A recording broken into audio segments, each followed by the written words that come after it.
Hey, what's going on? I'm Shesez, and you're watching Boundary Break, a show where we basically take the camera anywhere we want to try to find secrets and new discoveries to some of our favorite games. So the first thing I want to talk about is something that's in the credits, believe it or not. This is the one thing that I feel definitive about nobody finding before this. I didn't see it on any forums, and I didn't see it on the cutting room floor. It's the Super Smash Bros. Melee logo, kind of messed up. It's not quite right. It's the logo, Super Smash Bros. Melee, hanging out behind the camera. Normally when you start the credits, you get ahead of it, and so you don't get to see this, but pulling the camera further backwards will show you that there was supposed to be the logo here, making that a lot harder to read. And what the heck is it even doing here?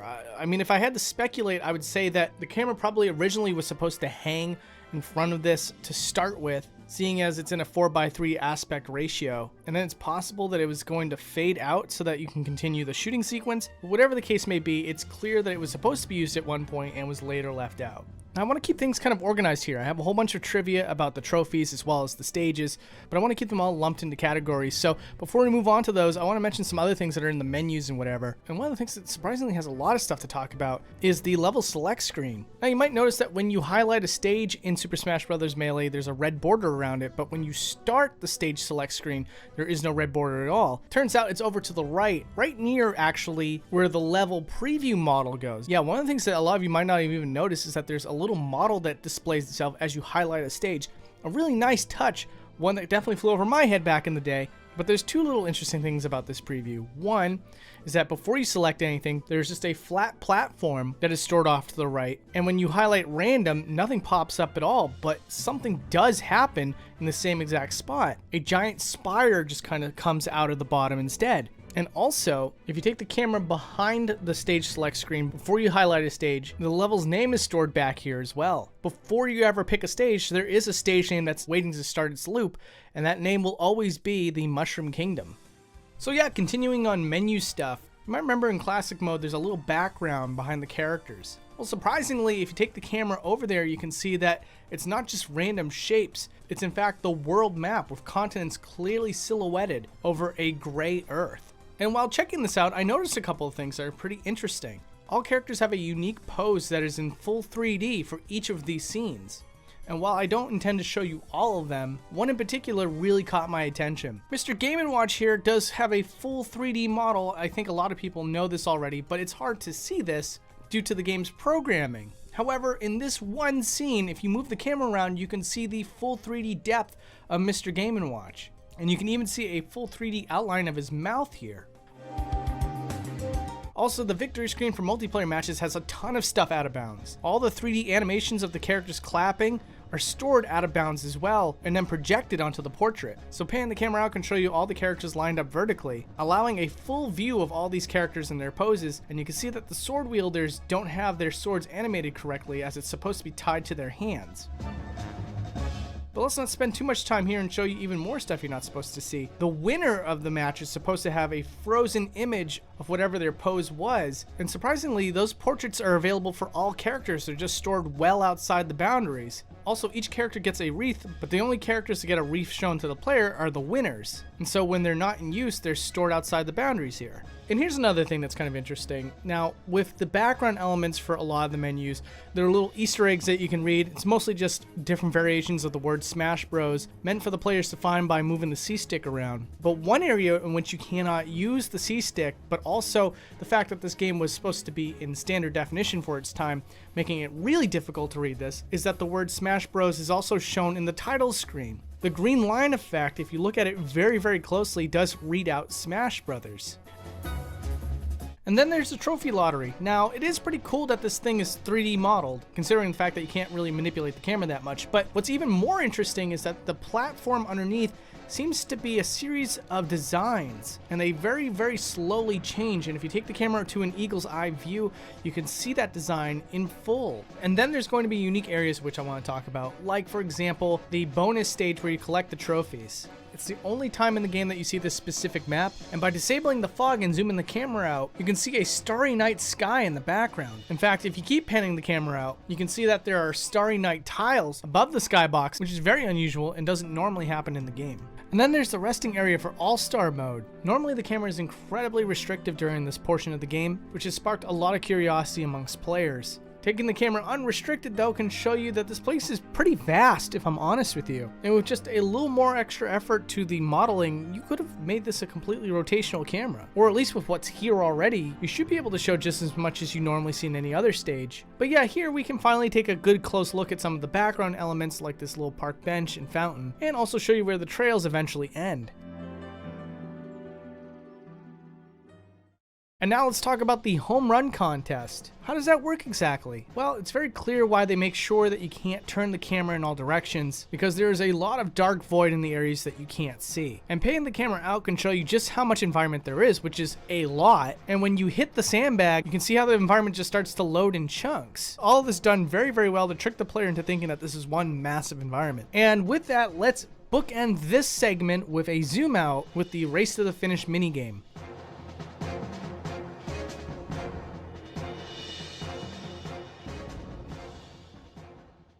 So here's something that you may or may not have known about something that was staring at you right in the face as you were playing this game the whole time.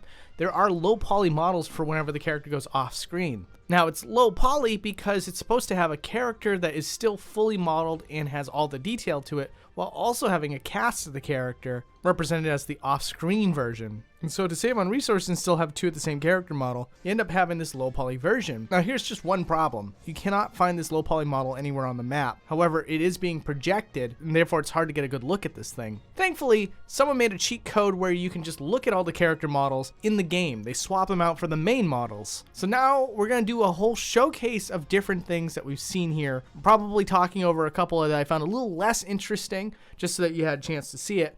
But now that I've been talking on for a little bit, let me tell you about some of the ones I found more interesting. Like, for example, Captain Falcon doesn't have his eyes, which is very surprising, and he has a very pointed chin, so he has a very interesting look, one that did not translate well to the low poly version. Bowser is also probably one of the most detailed characters in the game, and therefore taking the camera around and showing you what his low poly version looks like is absolutely hilarious. The spikes are all 2D textures. His bracelets, for whatever reason, are not textured to his skin. They are separate 3D models that are wrapped around his arms, which is very shocking. He's also sort of looking like Mayor McCheese. Princess Peach is kind of interesting. Her hands are not properly textured, so they come off as gray instead of white. And whenever she stretches, you can see that her lips are also textured on the bottom of her head. And one of the funniest things here is that Samus's arm cannon is squared instead of circular shaped. That is just the perfect low poly content. Link's Master Sword looks particularly funny, especially when you consider the fact that he came from an N64 game where it looked a lot better.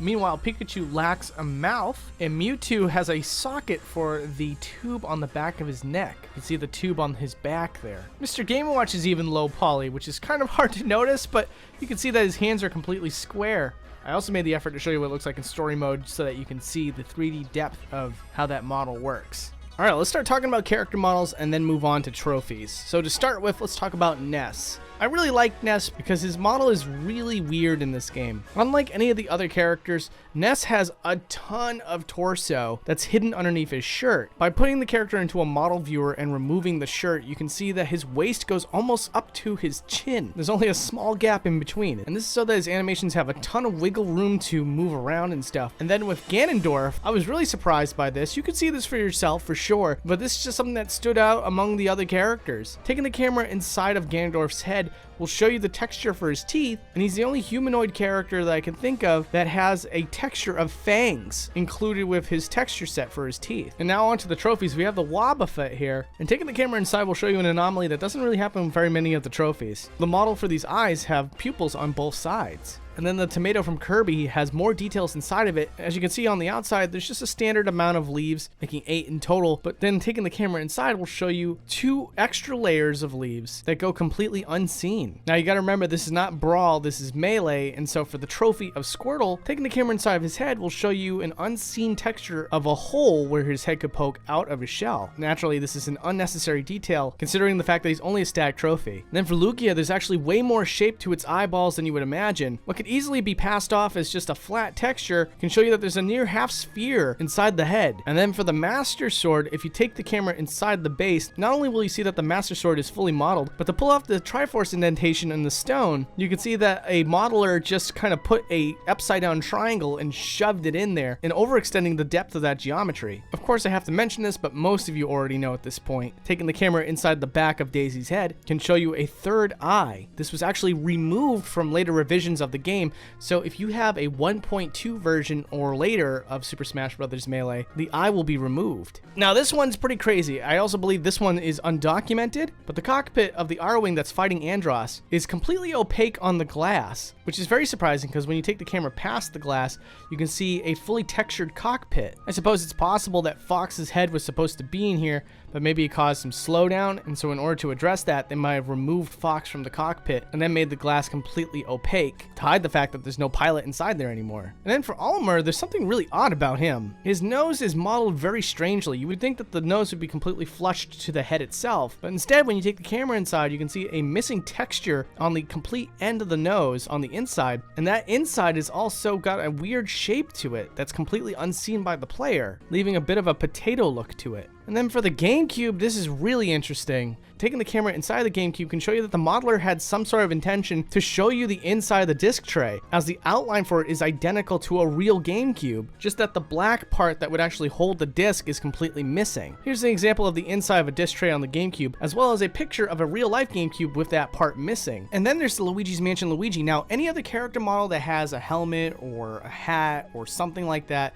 you usually just find that it's flushed with the character model itself, but with Luigi here, he actually has a full head of hair underneath his hat. Now, it doesn't make a perfect set of hair, but it's a fully modeled head without his hat. It's pretty incredible.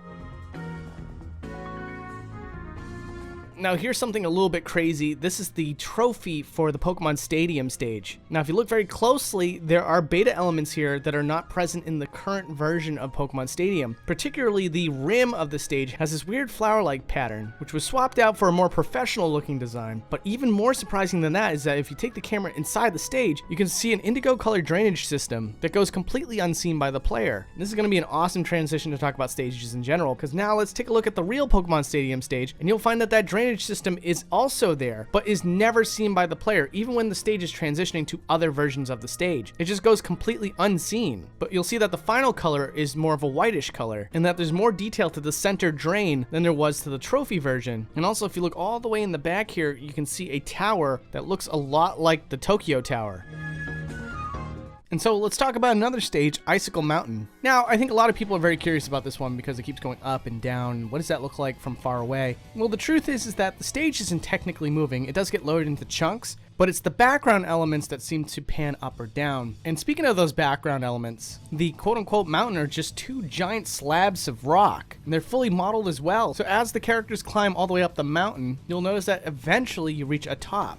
So what exactly happens then? Well, once the quote-unquote mountain is out of view, it gets moved to the top of the screen, only to be scrolled all the way down yet again. And then there's Princess Peach's castle. Now this one's pretty cool. You can get a glimpse of this in adventure mode, but otherwise you can't see this at all. So we're gonna stop for a second and show you the flower bed that's out in the foreground. And one of the things you can't see as a result of seeing this in adventure mode is taking the camera inside the flower bed will show you that there was originally supposed to be a texture of the flower bed inside the circle. But then realizing that it looked a little too flat, the developers decided to make another flower texture above it and give it some 3D depth. And then there's Congo Falls. I just want to give you a zoom out of this area so you can see where the waterfall ends and where the river starts. Otherwise, there isn't too much to talk about here. However, the next stage is a completely different story. Termina Bay. Now, I could probably spend an absurd amount of time just talking about this area, particularly on things like giving you a good look at what's underneath the water level, although you can kind of see that yourself. We can see it all in one view here. Nope, the one thing I want to tell you about real quick is earlier versions of Super Smash Bros. Melee before it went public, the original intent of Great Bay was supposed to allow you to get inside the building, and I believe when your character would go inside the building, it would turn the exterior wall invisible so that you could see the characters inside. However, that idea was scrapped, and as a result, the developers never gutted out this building, and you can see elements of what used to be inside of it, including some tile as well as some valves. The Yoshi story stage is pretty awesome because the entire skybox is modeled on all but one side, giving you a clear indication of the cardboard box that it's housed in with all the tape. Fountain of Dreams has a really funny effect here because the stars remain the same size no matter what. So panning the camera out will show you all the stars bundled up together in what creates a complete half dome. Corner area is pretty cool. It loads in chunks, but even though it does load in chunks, there's so much to see in one go. In fact, at brief moments, you can see the entire stage in one shot. And then there's Rainbow Cruise, and this is what the whole entire stage looks like from an eagle's eye view, but honestly, that's not the most interesting part. What's really interesting to me is that there's a hidden village on top of the mountain, and I just want to take the camera over there to show you up close all these little houses that were added as a background detail. Some of these buildings share textures, but each one is unique in their own little way. Now here's something interesting for Jungle Japes. The claptrap is always in the stage, and you're gonna see here that when he's not being used, the character model is just frozen underneath the water level and remains there until he's called in again to be used for an animation. Where he'll end up is dependent on the animation cycle that's chosen.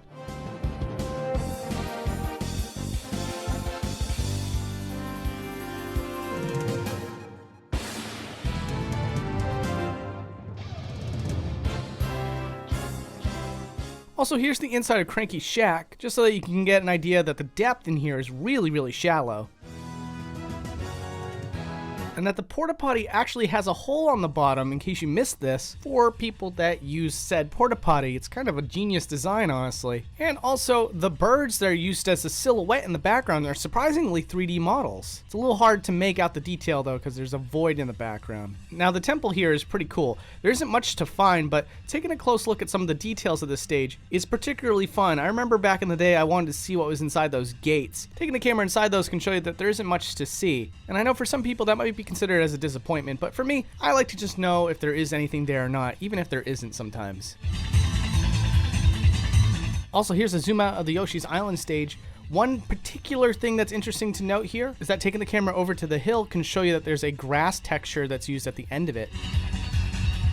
First of all, we gotta do a zoom out of Onett, because what a massive stage with a lot of detail to it. I wish that I could just tour that for the entire day, but unfortunately we have to keep things moving along. One of the most interesting things I found about Onett was that inside his flower bed was a random rice ball.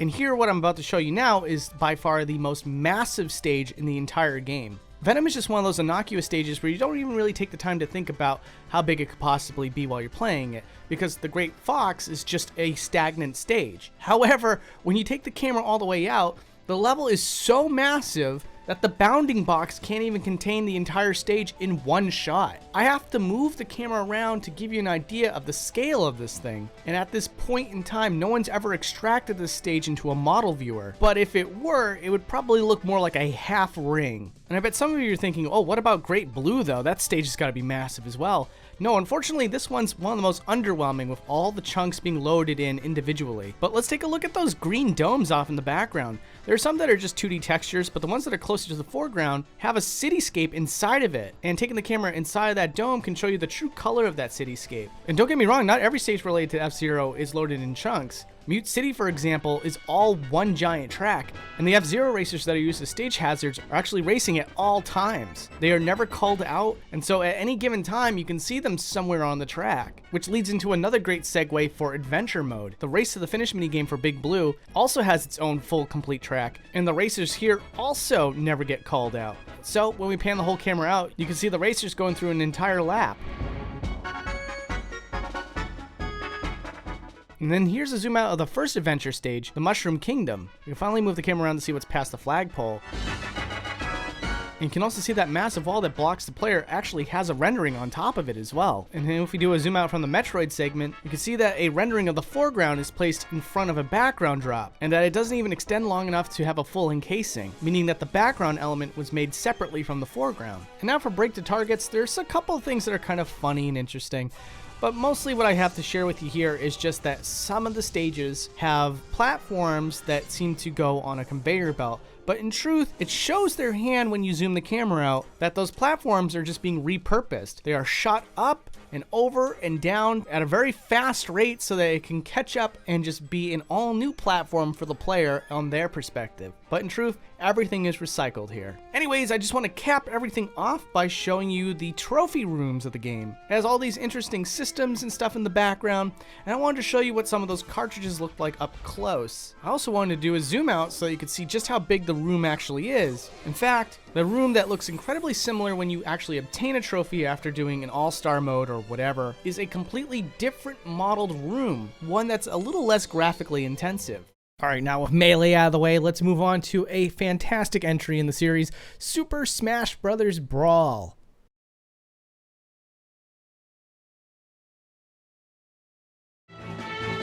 So in this remake, we're going to be looking at every single Brawl stage. That's right, every single one. Back in the day, I only included the stages that I thought that you guys would find the most interesting, but in the comments section, I come to find out that regardless of how exciting it was, you wanted to see all the ones I left out. And so with the exception of the Melee stages, here we go.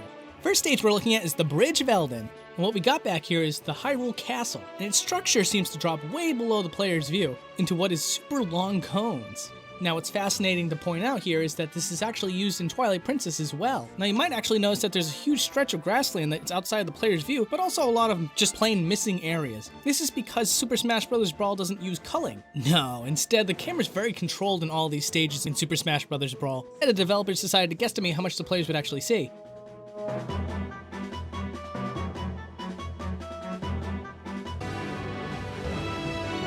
Next up on the old chop block is Battlefield. What's really awesome about Battlefield is that it looks so beautiful off in the background. But as it turns out, when you move the camera up and above, you can see that the developers actually used an optical illusion to make the background look a little bit more expansive than it really is. Though if you ask me, I really don't think that should take away from how great this stage still looks, even when you look at it from this angle. Things like waterfalls and brooks are just details that didn't even need to be added to a stage like this. But Sakurai and his developers decided to really kick it up a notch to give this level something really special to look at, regardless of the fact that it's not tied to any franchise in particular. Also really fun to note here is that this stage goes through a day and night cycle, and when it's daytime, the moon is always ever present in this stage. As you can see tucked away in the corner here is the moon, waiting for its time to rise up into the night.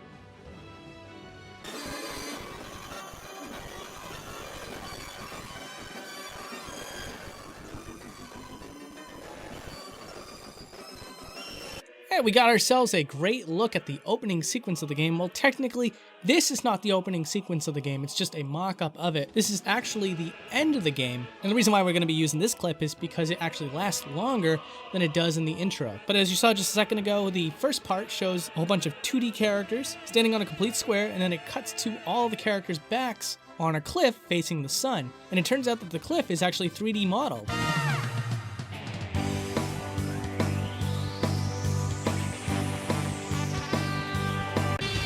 Final Destination is one of those stages I've glossed over twice. And the reason for that is that, well, there's a lot more interesting stages to show you guys. But that isn't to say that there isn't anything interesting inside of Final Destination. Nah, in fact, you can actually see that there's cone textures that wrap around the stage from a faraway distance. But from the perspective of the player, you're not given any hint at all of how this effect was pulled off.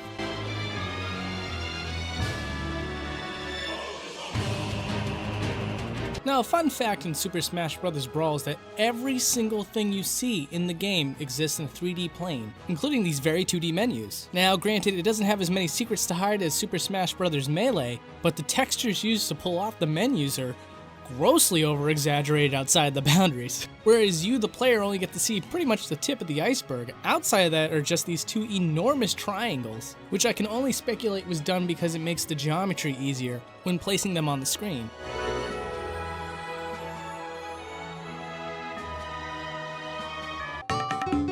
Now we're going to check out Delfino Island. I finally had a chance to comb over this stage very carefully, and it's my belief that this stage was ported over from Super Mario Sunshine. The evidence to support that claim is that certain areas of this map have rendering that just doesn't make any sense. Like, for example, there's manhole covers that actually have stuff underneath it, as well as interiors to certain things that just never needed to exist. It would have saved on memory to not go through the effort. However, if this wasn't built from the ground up and just taken from one thing and put to another, that just happens to save a heck of a lot more effort. And I did check, there are no go-go bananas up in the sky.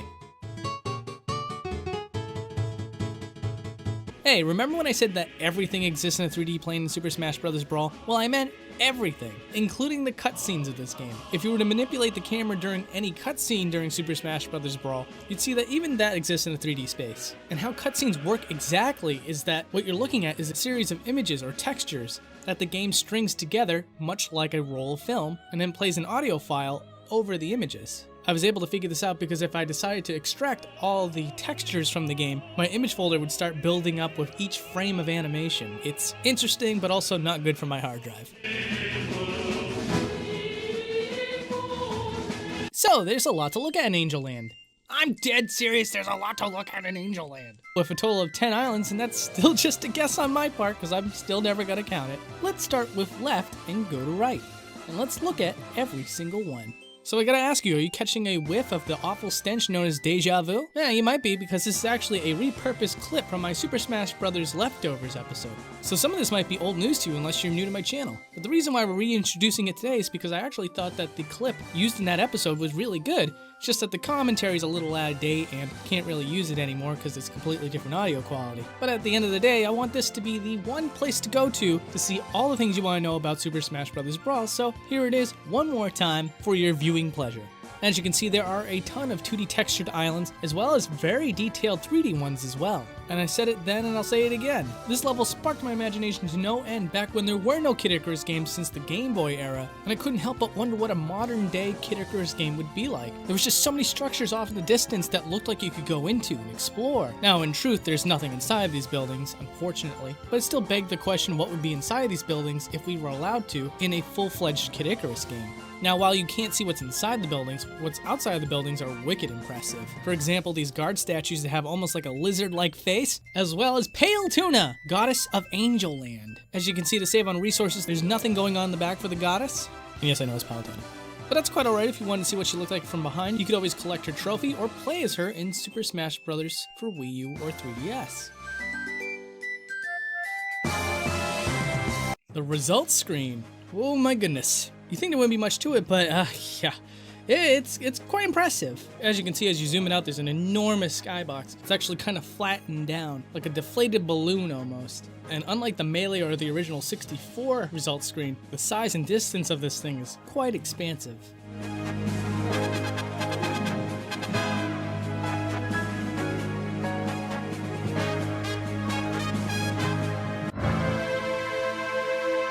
Oh, awesome, Luigi's Mansion. You know, there was one thing that I totally left out of all the other episodes, and it was because it was pretty well known. You can find it pretty much all over the internet. It was one of the cool little facts that you could know about Super Smash Bros. Brawl, and that is that underneath the baby's crib inside the mansion is a picture of a Boo, and this Boo texture is not used anywhere else in the game, so it was hidden by the developers on purpose. But you've probably seen that before. We're here for some new stuff. And there is one question I suppose we can ask ourselves, and that's how deep does the spire go that holds up the entire environment of Luigi's Mansion? And believe it or not, there is a texture to represent how dark the spire gets before it hits the bottom of the KO zone. But the spire goes on even longer than that, and nearly half of it is missing from the player.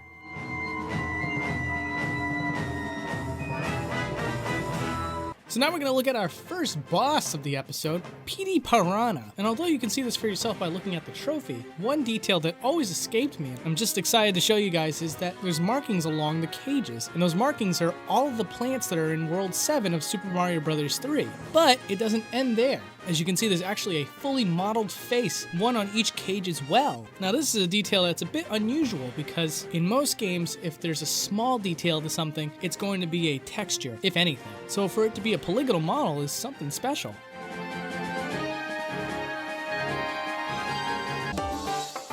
Now we're taking a look at Mushrooming Kingdom, and there's not much to say about this particular stage, which is why it's been left out in previous episodes, but one thing that's really cool about it is how long it goes on for before it starts segmenting off and culling out other areas of the level. In fact, we have to zoom it out so far to a point where you can't even see the characters anymore. Well, okay, you can still see Bowser, but he's kind of a big boy. I think we can make an exception for him.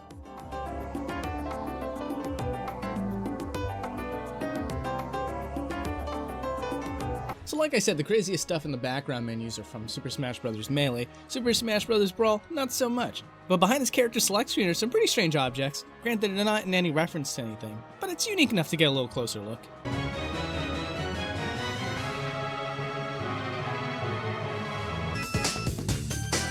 Oh, this takes me back. Now we're going to be looking at Mario Circuit. This was the last stage I covered in the very first episode of Boundary Break, and for good reason. The stage is really fun to boundary break. And the reason for that is because the entire track is actually here in the stage. And if you really wanted to, you could pretend that you're in the race with the Shy Guys and follow them along the track. They never get culled out or anything. They're going through the track while you're playing in the stage. And now that I know how to do very basic stuff like remove fog from a game, we can get a much better look at this stage than we did way back then. Now we're looking at our next boss, Rayquaza.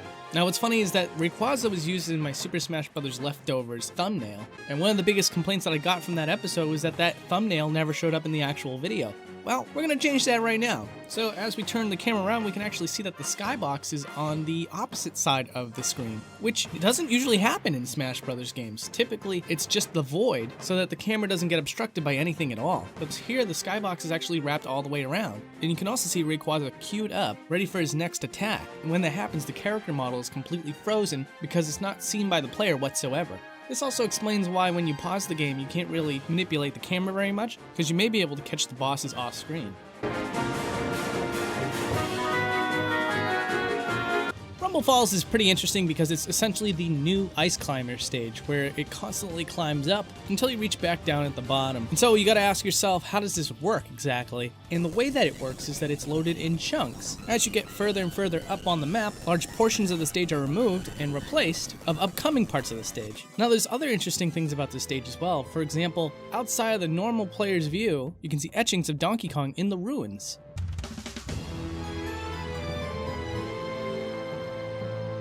So here in the Subspace Emissary, we got ourselves a little island in the background. Now this island was a stage that we played previously, and now that we advance the stage, we get a smaller version of it. What's really cool here though is that in that stage there were some ruins that led up to the volcano.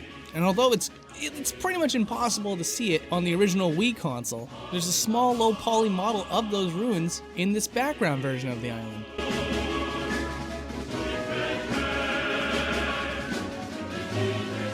Now we're going to take a look at the Wind Waker stage, and oh my goodness, is there something really cool about this. Can't believe I missed it all this time, but when the tornado picks up the boat, the map creates a gigantic cone that the boat actually floats up to. See, I'd imagine behind the scenes that this whole thing was just done with some little bit of trickery, but no, we actually have the boat quite genuinely go straight up into the air and then drop back down, and it looks spectacular when you zoom it out.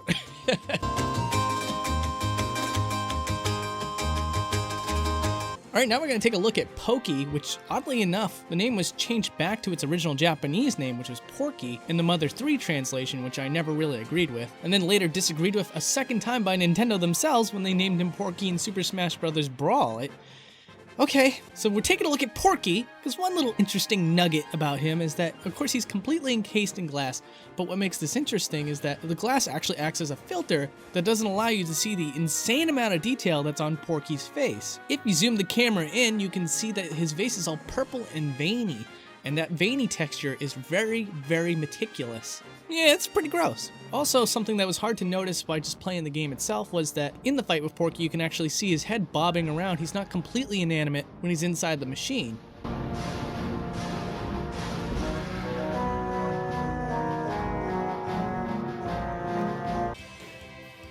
Alright, so Norfair is just one of those stages we're going to take a quick look at because there's not a lot to talk about with this stage.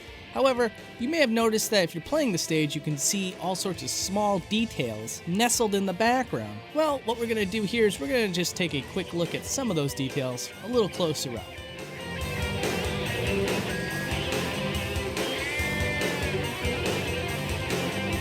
Alright, now we're going to check out everybody's favorite non-playable character, Ridley. The guy always gets the short end of the stick. But my goodness, does he ever look great in Brawl. And much like Rayquaza, Ridley has his own animation cue positions. Hey, you can't hide from us, Ridley, you're too big for that. Another neat thing to check out is him charging at the player, but from a different perspective. As you can see, they actually shrunk him down so they could fit inside the stage, rather than make the depth of the area large enough for him to actually appear from that distance. Yes, here we go, Frigate Orpheon.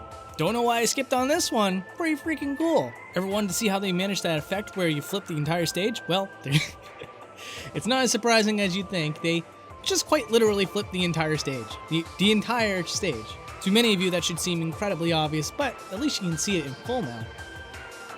See, the difficult thing about doing a Super Smash Bros. Brawl episode is that there's this entire thing called Subspace Emissary. You might have heard of it. A lot of people like to pretend it didn't exist for some reason. I thought it was amazing. And to add to that appreciation, I had to go through so many unique areas for this one mode that had all sorts of great details to it. Now, I simply can't show you everything there is to see. It would just take way too long. But here's an example of one level in particular that just looks amazing zoomed out. The Yoshi's Island stage is pretty beautiful, but it doesn't really have anything boundary breaking-esque related to it, so we won't be sitting on this stage for too long, but I figure I'd do a zoom out just to say we covered it. Moving on. So here's a cool little fact that was discovered by Peardian. Apparently this stage in Subspace Emissary actually uses the same exact layout as Break the Target Stage 2. You can tell by the little indent in the wall over here that you're not allowed to see when you're actually playing Break the Targets.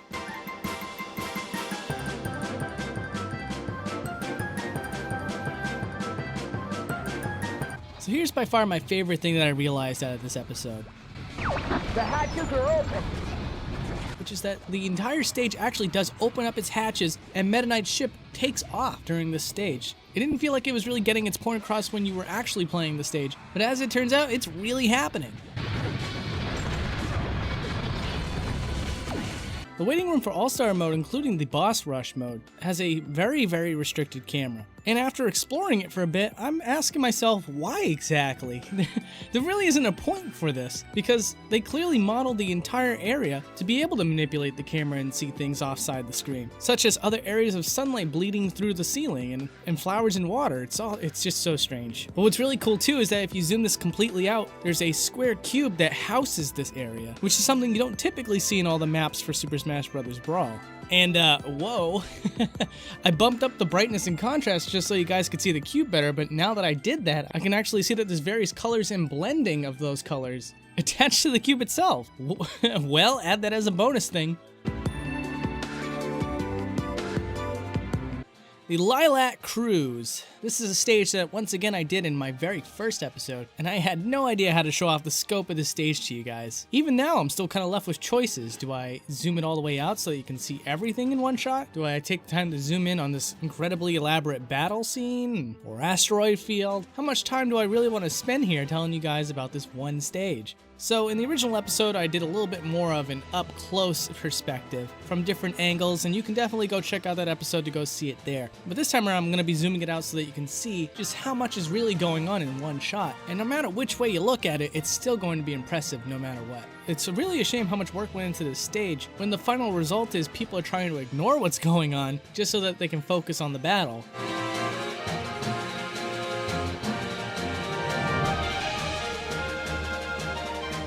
Of all the bosses they could have picked for Super Smash Bros. Brawl, they decided to pick Ridley twice. Introducing Meta Ridley! No, seriously, no hard feelings for Meta Ridley. I think he's a great boss. Now, one of the cool things about Meta Ridley that I learned in my Metroid Prime episode is that he actually has a beating heart in his chest. Now, of course, after finding this out, the first thing I checked was, does Meta Ridley in Super Smash Bros. Brawl have a beating heart as well? And when I checked it out in Boss Rush mode, well, there's something in there. It's not quite a heart, it looks like it's multi-polygonal, and it looks like there's supposed to be a texture there, but it's kind of messed up because some of the tries are completely black. But the cool thing here is that there is something inside of his chest cavity. So when I defeated Meta Ridley, I had to see, does his chest cavity blow up or something? Is it just a detail I never noticed? And no! He still has this chest plate on that was made for Super Smash Bros. Brawl. But oh my goodness, the rabbit hole goes even deeper, my friends. So when I checked Meta Ridley's trophy in Super Smash Bros. Brawl, take a guess at what we found. Yeah, we found the freaking heart. Oh boy, this is so unusual. Yeah, no polygonal models whatsoever, it's just a completely flat texture of Meta Ridley's heart, which is how it's supposed to look in Metroid Prime. But maybe a beating heart was just a little too much for the developers. They didn't want to push that teen rating a little too far, and what we got instead is that weird metal chest plate. So neither of the Pokemon stages have anything really going for them as far as technical spectacle or off-camera secrets. So we'll take this time to do a zoom out of Pokemon Stadium 2, show you the cityscape and how it looks in relation to the stadium itself. And then we'll take ourselves back to reality and show you a picture of Sakurai's cat inside of the ice part of this level. But of course, you can see that yourself by playing normally. And then we got Spear Pillar. One interesting thing to note about this stage is that there is quite a bit of textures, so if we loop the camera around and look at it from back to front, it's not such a terrible view.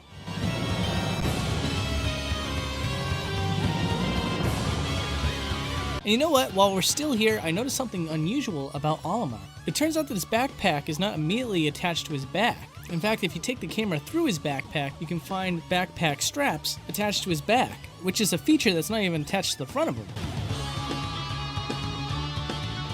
Speaking of character anomalies, here is Captain Falcon and Solid Snake. Now, in my Smash Bros. Leftovers episode, we discovered that the eyeball that's been mentioned in the past is actually on Captain Falcon's model in-game at all times. But by having these two characters here side by side, I also made another discovery. The eyeball that Captain Falcon uses is the exact same eyeball texture as Solid Snake. A little bit surprised to figure that one out. I hope this doesn't give way to any fan theories. Falcon Punch! Yeah, anyways, the stage that they're in is one of Captain Falcon's own. And if we zoom the camera out, we can actually see that this is another level that's loaded out in chunks. Sad to admit, you can't see the entire stage in one go. You're gonna have to sit and wait for each segment to load up. But it should be stated that a large chunk of it is loaded up at each given time. You might notice that it's very difficult to see where your character is once you get everything into one shot.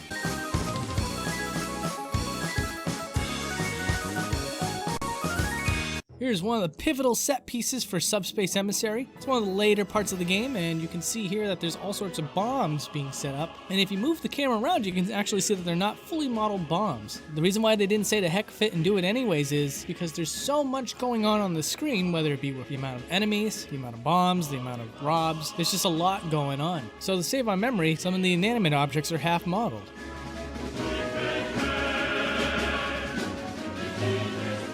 Castle Siege was another video that was featured in the original episode. One of the things that was really exciting about it was that they had this pathway that goes outside the player's view, and we took the camera through there to see exactly where it leads to. This was definitely one of the most monumental parts of the first episode of the show, because it represented how much of your curiosity could be satiated with a show like this. Also, funny enough, I left in edits of me dealing with the frustration of the stage transitioning while trying to explore the map, when I could have easily just paused the game and just continued from there. But now that we have more time on our hands, you can really soak in the fact that the developers pretty much constructed an entire castle for this one part of the stage. Speaking of that transitioning effect, let's see what it looks like from far away. And now that we're inside the castle, let's take a look inside here as well. Behind the main fight is a throne room that is helmed by the Black Knight and his men. Now, oddly enough, the developers went with the choice of making these characters completely inanimate, so it's kind of hard to even notice that they're back there to begin with.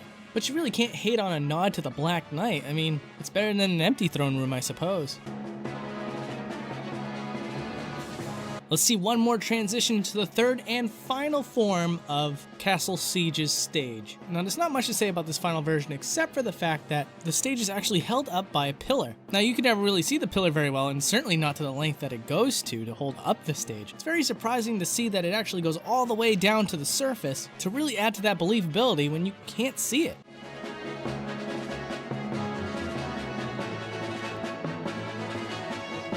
In the Great Maze, you might notice that some areas actually have purple walls stopping you from going in a certain direction. Well, interestingly enough, when you take the camera past the purple wall, there's still other platforms and pieces of environment left to be seen.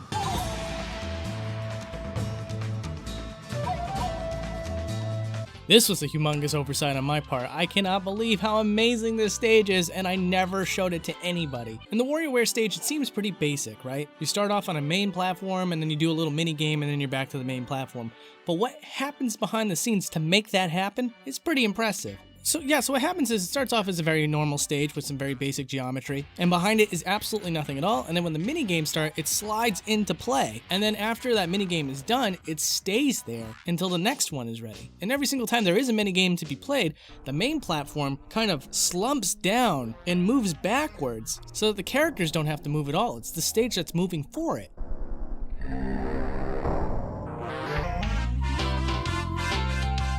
Ah, Pikmin, what an amazing franchise. So what secrets do you hide, Distant Planet? So the first thing that we got here is a Smash Brothers soda can, and this is fully modeled. Now you might remember in an earlier scene where the bombs weren't fully modeled to save on memory. So when you see something like this fully modeled, it's kind of surprising. Other things to notice too is that the bulb orb way in the back is a 2D texture, and the flowers way in the back are a series of 2D textures to make a 3D image. So I mean, I guess it's a 3D image. But the one thing you couldn't see off screen was what was at the top of the hill. And it turns out at the very top is a tree stump, which then rolls water down a hill and creates the hazards that we all love so much in Smash Brothers.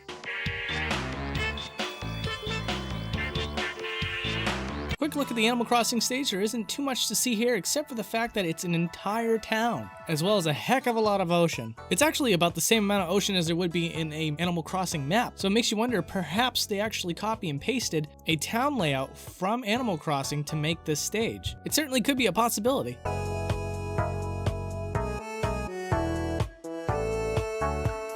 Fun thing to note in Newport City, Porky Skyscraper actually goes through a layer of fog, and you as the player aren't allowed to see just how far it actually goes. But if we take the camera up, it does go quite a ways past, but thankfully it does eventually end. Well, I mean, like technically, it is fading away, but it does at one point cease to be.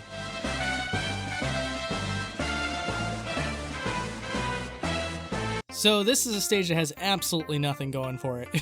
There's no backgrounds, there's no skybox, there's nothing behind the scenes, there's nothing below it. It's just a 3D reproduction of the Donkey Kong stage.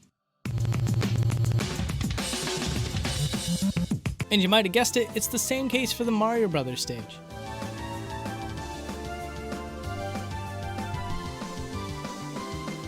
Quick look at the Game & Watch stage. Sad to say, there is no back panel for it. So this is probably one of the weirder things I've ever seen on the show. Apparently when Snake grits his teeth, there's a separate texture to represent gritted teeth. Because if you push the camera through his initial set of teeth, you can find his real set of teeth behind it, complete with the tongue, the roof of the mouth, as well as the separation between the two rows of teeth. Now, why they decided to make a separate texture for the gritted teeth? Honestly, I only got two guesses for you. Either one, it's just easier to animate, or two, it makes the pictures potentially less embarrassing when you pause the screen.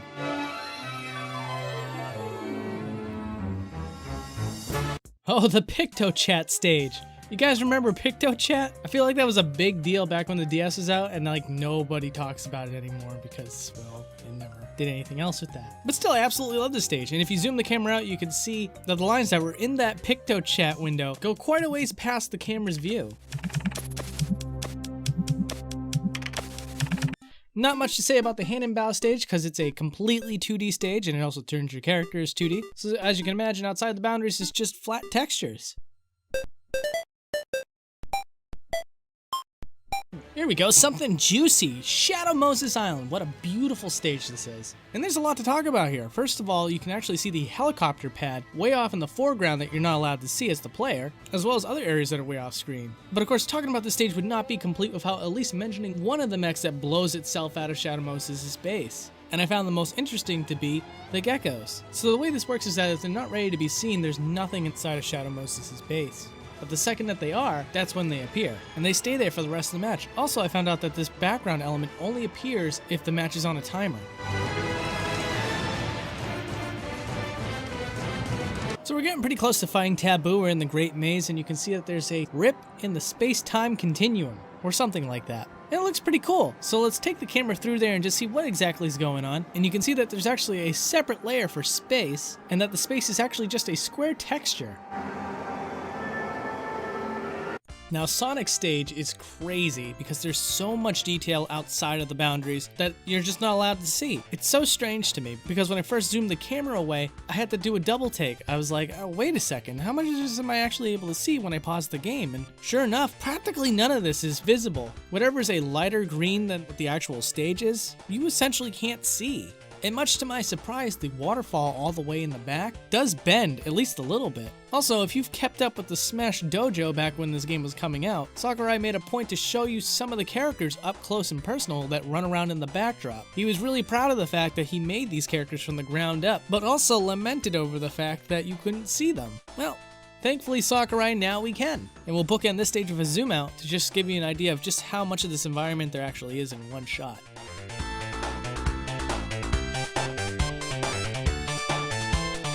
Here we go, the final battle with Taboo. Now, Taboo is a man of mystery. We're not going to learn too much about him today, but we will learn at least one thing about him. And that is that when Taboo gets really big and starts shooting lasers out of his eyes, off screen he's actually doing the Luigi plank. And now we've gone full circle. 1 year ago today, I started this video with this stage. And can you blame me? It's absolutely fascinating. So check this out, everything that the stage wanted you to believe actually does happen. Although you're not really able to see it, you know, whatsoever. If you zoom the camera out, yes, you do start at the top of a mountain, then the tip of the mountain breaks off the top, slides down the mountain, into the ocean, we're just for a good while in the ocean, and then a mountain springs up from the bottom and rises you back up to the top. Now the cool thing here is that there's actually two mountains, one that's stationary and one that follows underneath your stage at all times. And the reason for the second version is so when you're ready to rise back up to the stationary mountain, the second mountain pushes you up until you reach the top. Alright, now that Brawl's all set, let's move on to the next game, Super Smash Bros. For Wii U.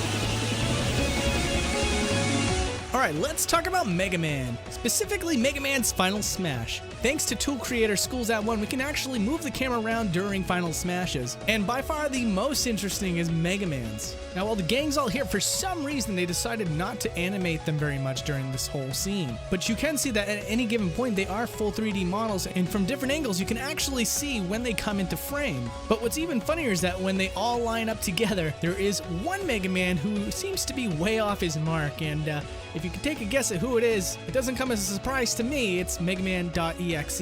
After which the scene changes, all the Mega Men are actually gone because the camera's focused on the opponent getting blasted by the rays, but on the other side of those rays is still a very angry looking Mega Man all by his little lonesome.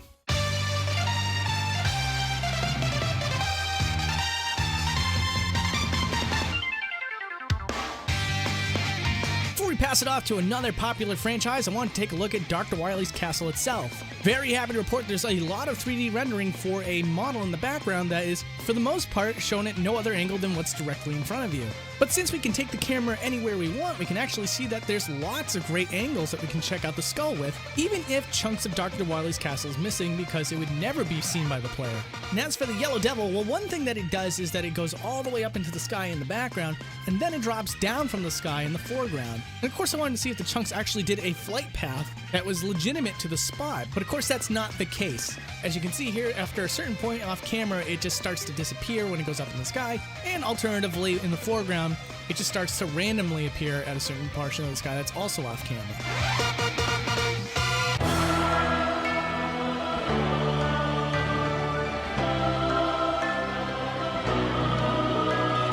After looking inside the many heads of all the characters in this game, which, by the way, I have a new appreciation for how many characters are actually in this game now that I've actually had to study each one, it's very uncommon to see anything underneath a character's hat.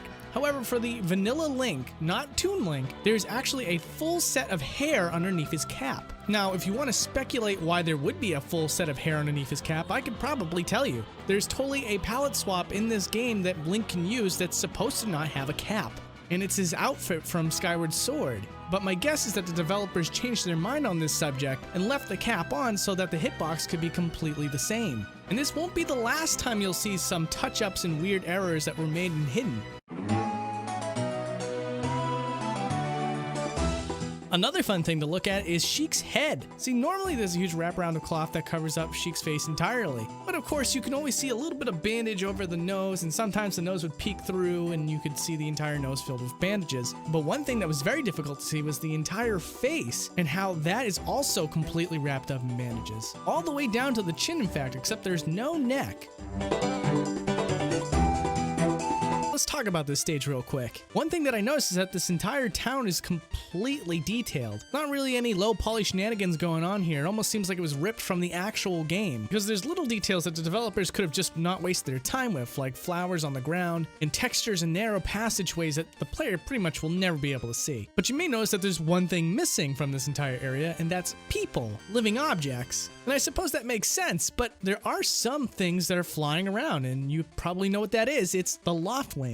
Now, can we say that the loft wings have the same level of fidelity and detail that the stage itself seems to have? Well, no. The loft wings, on the other hand, seem to be very low detailed, to almost a hilarious degree.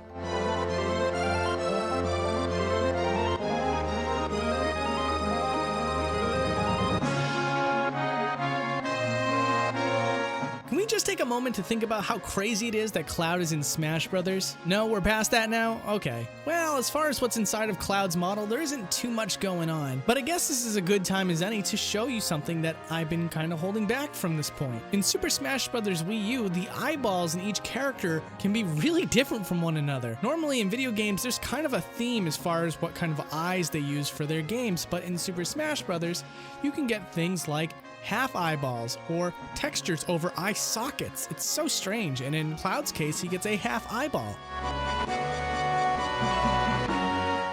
And of course we have to check out Midgar. Are you kidding me? It looked so amazing when I first saw it. And before I start, I gotta say real quick, you guys are being spoiled right now. See, the game actually is supposed to have a big, bright light wherever there's a void. Awful. You think the flickering on the screen's annoying? Just get a look at this, man. But once again, thanks to School's Out One, who I'll leave a link to in the description down below, we can now see Midgar in every bit of detail it's supposed to show. And believe it or not, Midgar, although looking really complicated in the background, is all just a mirage. It's trickery. Because as dense and complex as it kind of looks, the second you pull the camera in a direction the game doesn't want you to go, you can see the developers made absolutely nothing for those areas. At this point, they were masters at creating stages. There's no little cute mistakes here, and what you get as a result is a very beautiful looking background.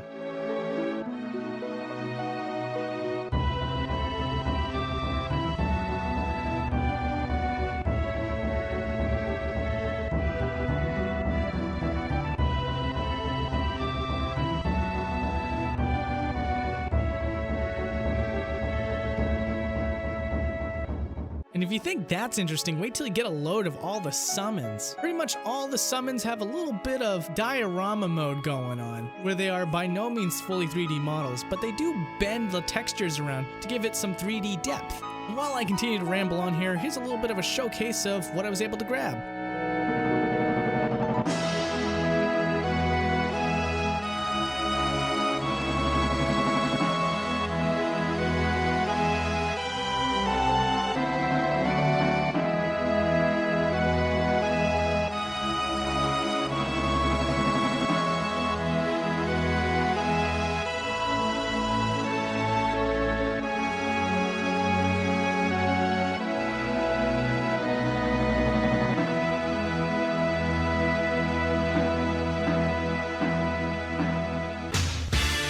And now let's talk about Punch-Out, specifically Little Mac. Now, you might remember a moment ago I was talking about how Link had hair underneath his head. Well, same thing could be said about characters with hair. Usually if a character has hair in Super Smash Bros., there's nothing underneath that set of hair, but for some reason, Little Mac is a different case. If you take the camera through Little Mac's hair, you can see he has a scalp, and it's a very weird looking scalp. It almost looks like brain. People in the comment section of this last video loved this scene, and they wanted to talk about it at length, and they let me know that it's actually teeth textures. So they're hiding Little Mac's teeth textures on his scalp, and the reason why they bothered to do that is because there's a wireframe version of Mac that you can actually see the scalp of through the mesh of his wireframe hair.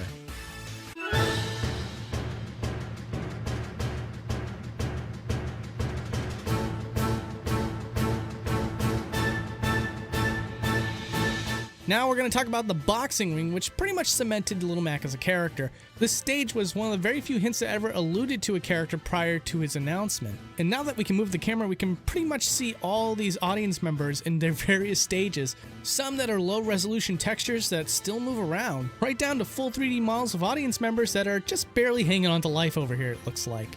Whether you're a fan of weasel-faced men or inanimate little blotches, this stage pretty much has everything you could possibly want.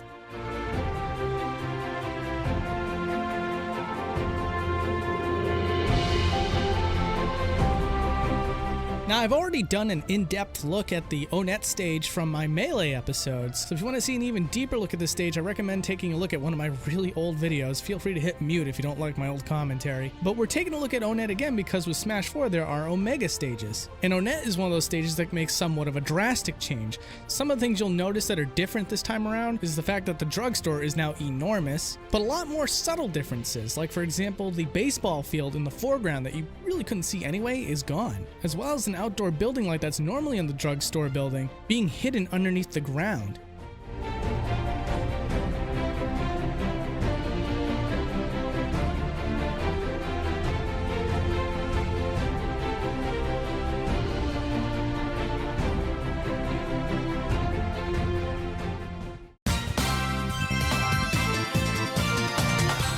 Probably the scene that I initially left out that caused the most amount of outrage was Sonic's stage. And I totally understand, Sonic's a heavy hitter, and he actually has a pretty interesting stage as well. And I say this because the background is insane. There's not a lot of 2D textures here that try to convince you of an illusion. Pretty much what you see back here is an actual world, complete with 3D polygons representing all the hills. All I can say is I'm sorry. Again, the only reason why I was left out is for time management and also trying to figure out how to keep the conversation going long enough so you can really get an idea of how big this area is.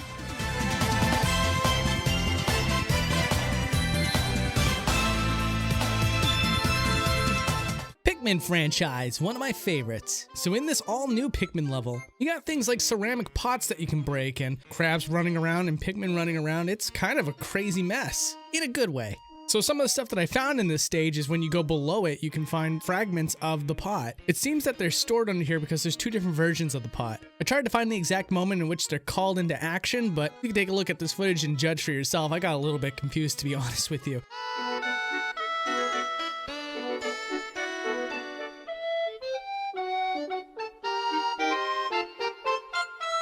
And as for the crabs, bulborbs, and Pikmin, well, unfortunately, as soon as they get outside of the camera's view, they just disappear. There's nothing really exciting about what goes on behind the scenes here. But by far my favorite thing is this tunnel over here. See, the player's allowed to see this tunnel with a nice 3D render, but if you look inside the tunnel, you can see that there's a weird 2D texture, almost as if the developers thought they could just draw a tunnel on this 2D texture, and then realized it didn't look so great, so they changed their mind and actually added a 3D render. But what's even funnier than that is that you can see a cookie cut down below of a hole where the tunnel would be. So now my theory is that the texture was once raised well above, and then you couldn't really see as much as the developers probably wanted, so they moved the texture down, and then they thought they could get away with just drawing the tunnel on the texture, and then they changed their minds about that, and then put the render of the tunnel over that texture.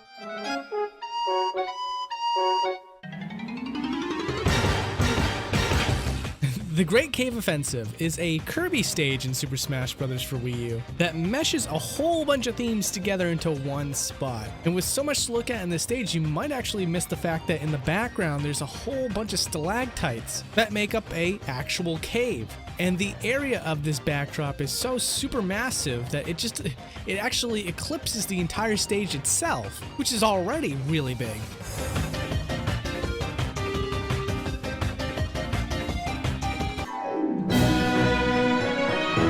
The Kid Icarus stage is another one that I didn't include just because it didn't seem like it was all that interesting in comparison to everything else, while also considering about time management. But due to the size of this stage, there is a lot to look at. One of the things I think you folks at home will appreciate is all the coliseums in the background. For something so tiny and minuscule, and for most people didn't even know existed, there is a fair amount of detail that actually went into these things.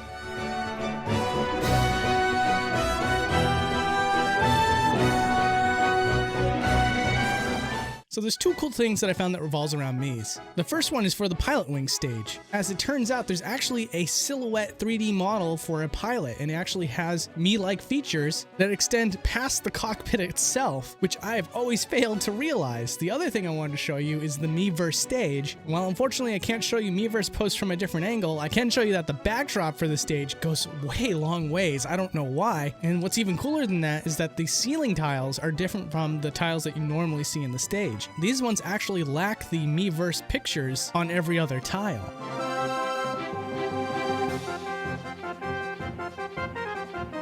Now it's time to take a look at Animal Crossing. There's three things to look at with Animal Crossing. Of course, the first one being Town and City and seeing how that works. Much like my Animal Crossing episodes that I've done in the past, the Town and City in Smash 4 also have a bend to them. But since both are loaded at the same time in this particular case, they actually use culling depending on which part of the world you're looking at within the level. And as for the villager himself, there's two things to talk about here. The first being a triangular texture that seems to be inside of his head. It's a little tough to say what it is in this case, but it kind of resembles his nose. And the other awesome thing I wanted to talk to you about is what does the other characters look like when the villager uses his net? Well, this gets pretty funny. Depending on how large the character is, sometimes the game will actually shrink down limbs or body parts to make sure that it fits inside the net and doesn't clip through. Like for example, Bowser here has a teeny tiny little head, and Charizard gets his wings shrunk down along with his arms.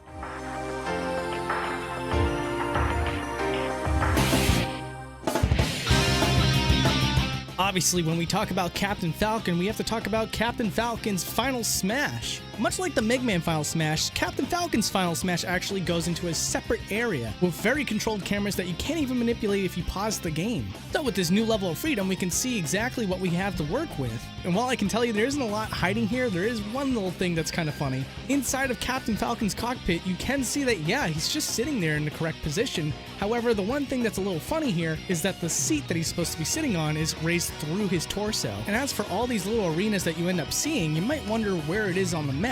While I can't show you how the characters transition from that area to the actual stage, I can tell you that the camera stays in the same position as it was when we were in that special area. And so when the camera pans back to the actual stage, you can see that it actually faces in a different direction from the stage and it's several feet above it. Also really quick, people want to know if Captain Falcon has eyes in this one because he did have eyes in the Super Smash Bros. Brawl episode. Leaving a link to that in the video description if you're curious. But unfortunately, this time around he does not.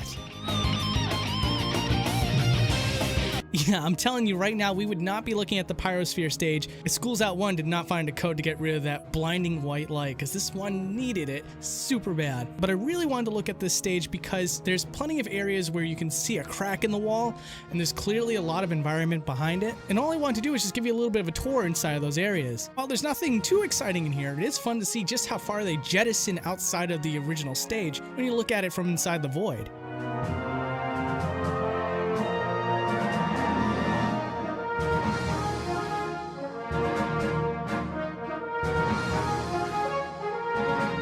Pokemon, there's a couple things to talk about. With Jigglypuff, it's very similar to how the villager is, with a weird triangular texture inside of her body. This time around, it's a little easier to figure out what this texture is supposed to represent. It has the same features as her ears. As for the brand new Pokemon stage, oh, it's pretty interesting. As you probably know, in this stage, there's transitions that change it from different types of Pokemon. And when you take the camera outside of that transitional swooping thing, you can actually see that the stages just immediately swap with one another. And I was incredibly thorough here. I actually did use a code that reduces the game to 1 frame per second, and even then there's no quick swapping around or anything like that. It just immediately transitions from one frame to the next. And another fun little thing to look at is the water portion of this stage. As a lot of you probably already know, there's a water slide that essentially goes down from one side to the other with a nice little water effect. But did you know that that water effect is all one object, and it starts off in a very funky way before getting to the top of the slide, and when it gets to the bottom of the slide you can see that one object of water just sliding right off into the void.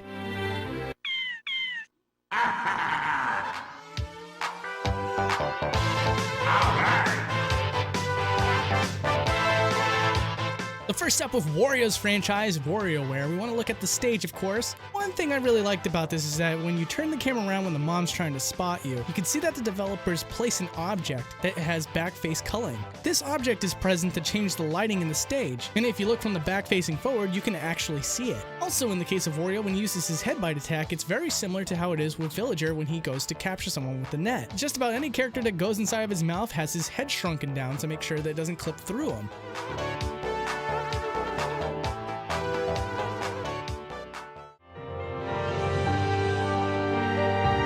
With the stage from Xenoblade Chronicles, a lot of what you don't see isn't rendered, which is a heck of a lot different from the actual Xenoblade's Gower Plains. In the actual game, everything is rendered whether it be low poly or not, but it's all there and it's actual 3D objects. Here, there's a lot more corner cutting at play, but there is one thing that kind of surprised me, and that is that the Mechonis in the background is, once again, fully rendered, which is always a great treat to see.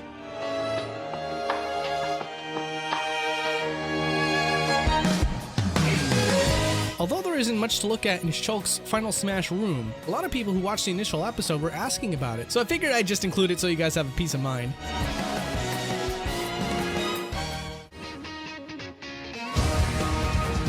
Street Fighter's Suzaku Castle is a lot like the Mega Man stage in that the building in the background is mostly rendered, but in this stage you mostly get to see it from a certain angle, and so there's actually more rendering on that side of the building. Turn it around to the other side where you most likely can't see any of it at all, and you'll find that pretty much most of it's missing for optimization.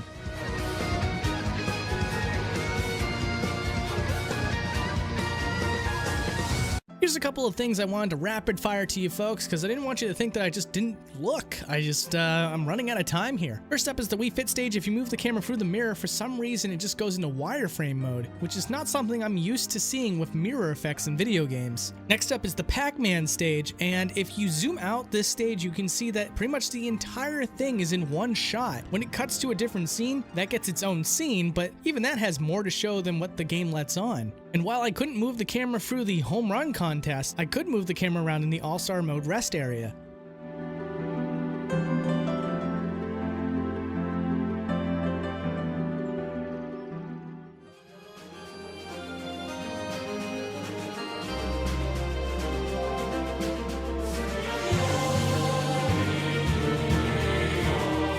Man, did Fire Emblem get a lot of love in Smash 4. It's only a shame that there's still not that much to talk about in terms of it. After looking through every single character, there wasn't much to see, but the stage itself can certainly make up for that. The Coliseum has a lot of background scenery, and although it's a lot like the boxing ring, the Coliseum has a few different tricks up its sleeve. Those of you who don't like your immersion broken, and I gotta ask why you're watching my show if that's the case, will be happy to find out that all the gears and gizmos that raise the platforms are forever under the stage when they're not being used. And of course, we gotta do a proper zoom out for this one.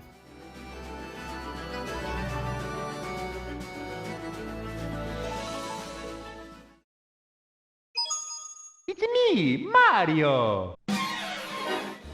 There's no short supply of Mario stuff, I will tell you that. First thing I want to show you is Bowser Jr.'s clown car, and how if you take the camera inside of it, you'll see that all the contraptions that expose itself, depending on what move you use, is all stored inside the model at any given time, which cannot be said for a lot of other characters and their special weapons. The planet that you fight on in the Super Mario Galaxy stage is actually a very small portion of an actual planet. Most of it is completely unrendered. The Yoshi's Woolly World stage has a lot of weird transitions to it, and when zoomed out shows a lot of what's going on behind the scenes. And although I've been trying to avoid using Brawl and Melee stages, one thing I found here that was actually pretty funny is that the clouds that scroll across the screen in the Super Mario World stage actually do run on a track where once it's off camera, it quickly runs back into position rather than unload and reload.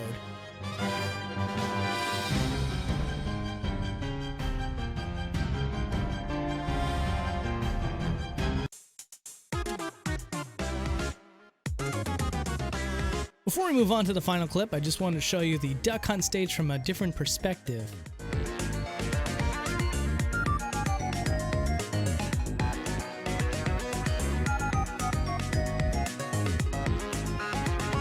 And I always try to save the best for last. And surprisingly, it's from a stage that I wasn't all that impressed with initially, the Wrecking Crew stage. But if you take the camera around this stage, you'll be surprised to see that there's an entire cityscape back here, complete with roads and unique buildings.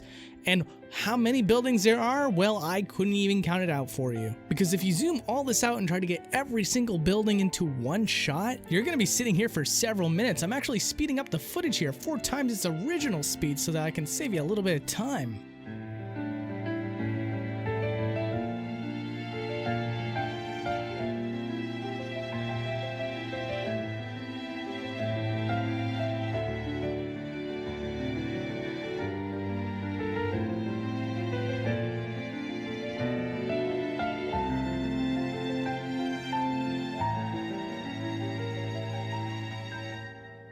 And of course, you can't talk about Super Smash Bros. For Wii U without also talking about Super Smash Bros. For the 3DS. Right now, because you're going to see some stuff that you've never seen before in your entire life. Because this video is the first public look at what Super Smash Bros. For 3DS looks like at different angles. And the first thing I wanted to talk about with you guys is one of the weirdest things, something I've never seen before, and it's utterly fascinating. So, you might remember for Super Smash Bros. For 3DS that you can have character outlines for your game, or you could remove it entirely. It's your preference. Well, the way that they do outlines for this game is much different than I thought it was going to be. I just figured they would pull a cell shading technique where you see the outlines of a character regardless of what angle you're pointed at. That's not the case, no. What happens for Super Smash Bros. For 3DS is that you get a low poly, low textured model, and then that model is placed behind the main character. Even if you decide to turn off quote-unquote the outlines, these phantom creatures still exist. They're just shrunken down outside the player's view. And some of these models can be spectacular and hideous. Like for example, Rosalina here is one of my favorites, given the fact that when you line it up in the right area, you can see the low textured eyeballs. Mario can also have that same effect. And to clarify, for whatever reason, the way that this camera is made, it causes these models to stick to the game position. Thankfully, I had a pretty good workaround for this. So long as we have the in-game camera pointed away from any characters, we can then move the camera that I'm using anywhere we want without having that obstruction on the screen, which is great for things like Magicant here, or Magicant. I know that most of the internet likes to pronounce it Magicant.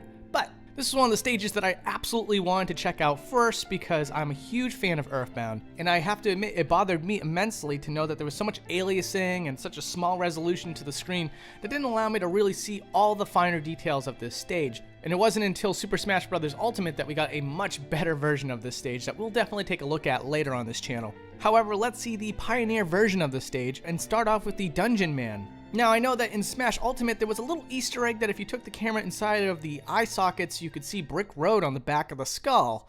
Unfortunately, that's not the case here, and in fact, it's really funny to look at this thing in full because you could see that the effort on the legs and everything really kind of took a nosedive at that point, which I don't blame the developers at all. First of all, we have hardware that is very, very limited, and so you're kind of working with a very tight restraint as far as resources go. And then secondly, it's really hard to angle the camera to see those details down there anyway. So just kind of a funny detail when you're able to pull back the camera, not the sort of thing that any of us should hold the developers accountable for, of course. And then you'll see that all the other details to this stage, not even for things that are on the stage itself, like the Skyrunner. Taking the camera behind the Skyrunner will show you that it's still missing some geometry to once again save up on some resources. Then all the buildings in the background as well, not fully 3D modeled. Now you're going to notice this a lot with the 3DS version, especially with stages like Mega Man stage, the Dr. Wily stage. I'll pull up a clip of how it looked in the Wii U version, and you'll see that in the Wii U version there was a lot more 3D geometry used, whereas with the 3DS version, it's mostly just a 2D texture except for the W.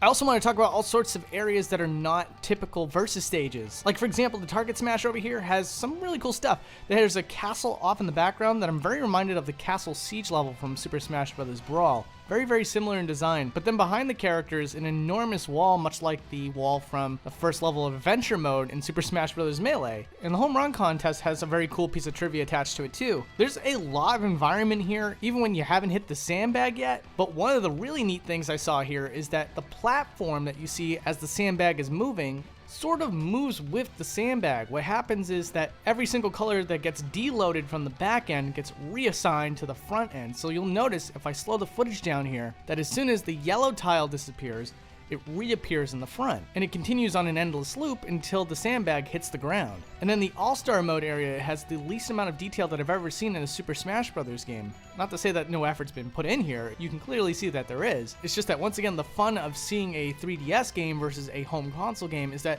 they have less resources to work with. And so for example, in the Super Smash Bros. Melee episode, you could see that there was a ton of environment that was outside the player's view, whereas here, they made sure to concentrate it down to the point that pretty much as soon as you leave outside the boundaries, there isn't much left to see. And then Smash Run has a ton outside the boundaries for sure, but still the map itself is just way too large to be able to allow all of it to be shown at once. And so the way it's pulled off here is that it loads in quadrants. You'll start to notice as I move the character around, large portions of the map will disappear and reappear closer to where the character's position is. But then there are exceptions to the rule. There is this really strange anomaly where when you collect a trophy from Classic Mode, it lands on this platform with the Starry Night in the background.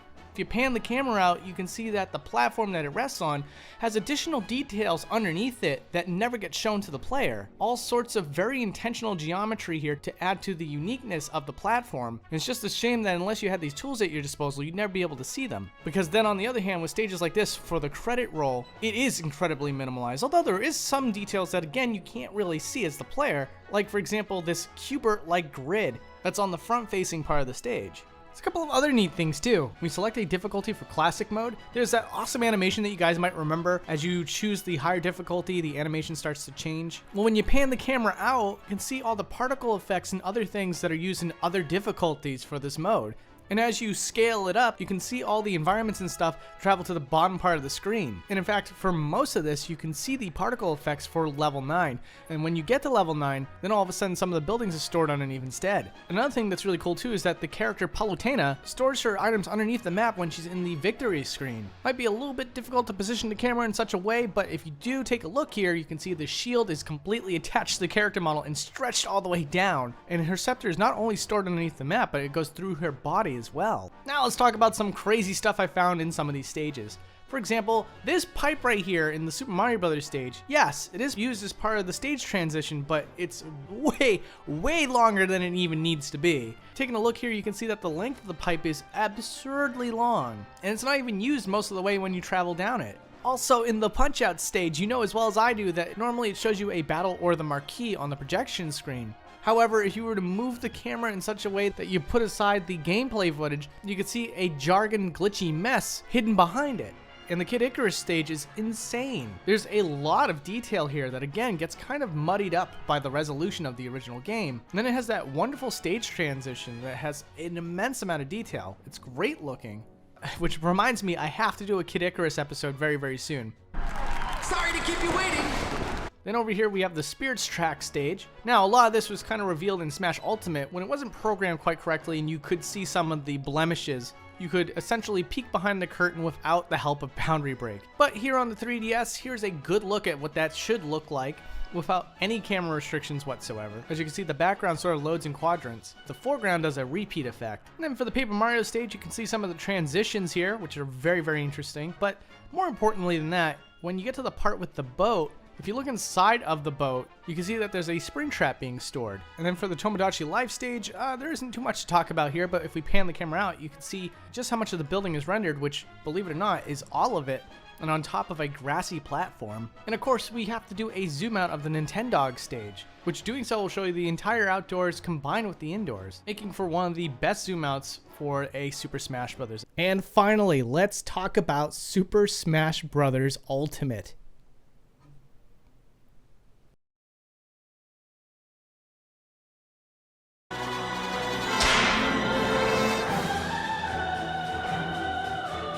Hey, how's it going? Welcome to episode 116 of an ongoing series where we basically take the camera anywhere we want and we try to find secrets and new discoveries to some of our favorite games. I know a lot of you guys wanted this one, and I just want to preface a couple of things real quick. One, this camera was made by TNN, also known as That Nintendo Nerd. Thank you so much for making this camera tool, sir. I appreciate it. And another quick thing is that there are some limitations to this camera.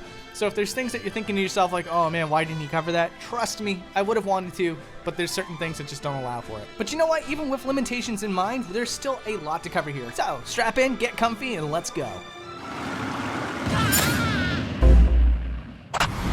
Alright, I'm going to do something a little bit different this time around. I'm going to put all the character stuff in one category, and you're going to see it all right now. And then after everything I found is said and done, I'm going to move on over to stages. So if you only want to see stages for whatever reason, you can just skip to this timestamp here for your convenience. Anyways, when it comes to what is new and discoverable in Super Smash Bros. Ultimate, it's a little bit thin because so much of it is really literally ported over from Super Smash Bros. For Wii U, and you will see some evidence for that later on in this episode. But with that said, there was a lot of characters that came back for the first time in a long time, and there was a couple of characters that are brand new entirely. And the first one I want to talk about is Banjo and Kazooie. I think a lot of people want to know how Kazooie works in the backpack. Well, believe it or not, the way that Kazooie works is almost the same as it was back on the Nintendo 64. Now, what I did here was that I paused the game just before an animation starts. And what you're going to be looking at here is how Kazooie is handled frame by frame. So, for example, at the startup of this frame, you can see a little bit of Kazooie peeking out of the backpack. Now, when you take the camera inside of the backpack at this moment, you can see that Kazooie's head is shrunk down. All the geometry that you can't see because it's inside the backpack is scrunched in and shrunk down super duper small. And the reason why they do this is so that the character model doesn't bleed through the backpack itself. It wouldn't look very nice. And each frame of that animation has a certain amount of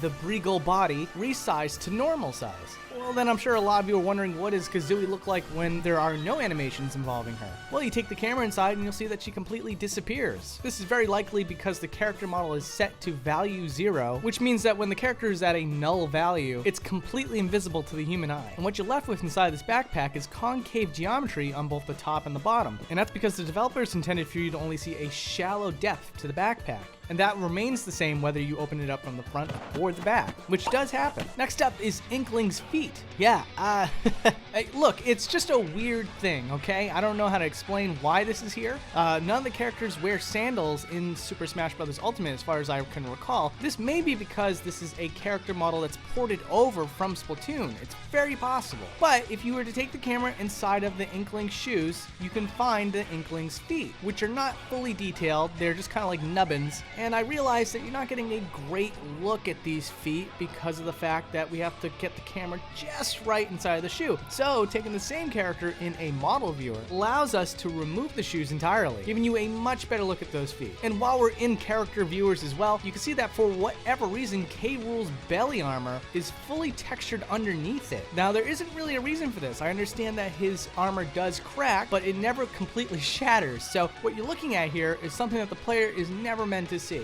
And we can also remove Wolf's eye patch here. Once again, I could move the camera inside the eye patch, like you're seeing here as evidence of the fact, but being able to remove that geometry that represents the eye patch gives you a much better look at the fact that, for whatever reason, the developers took the time to make sure that Wolf did not have an eye underneath that eye patch, but an eyelid, which in a previous video that I've covered isn't always the case. Most of the time, they do just give him that eye. Next up, we have Roy coming back from Super Smash Bros. For Wii U, and you'll see that his pouches are held together by something, but it's kind of hard to see what it is exactly. Taking the camera inside of the pouch, though, reveals that it's a fully modeled pin, one that's a little more elaborate than you would think. Now to show off a couple things that are not interesting, but I know a lot of people would be asking about it. One of which being, does Captain Falcon have eyes again? Because in the Super Smash Bros. Brawl episode, it turned out that he did have a single eye. In this game, unfortunately, no. And also, there's this rumor going around that there's a blue texture for Sans eye. So I took the camera inside the character model to find out for sure, tested a bunch of various animations,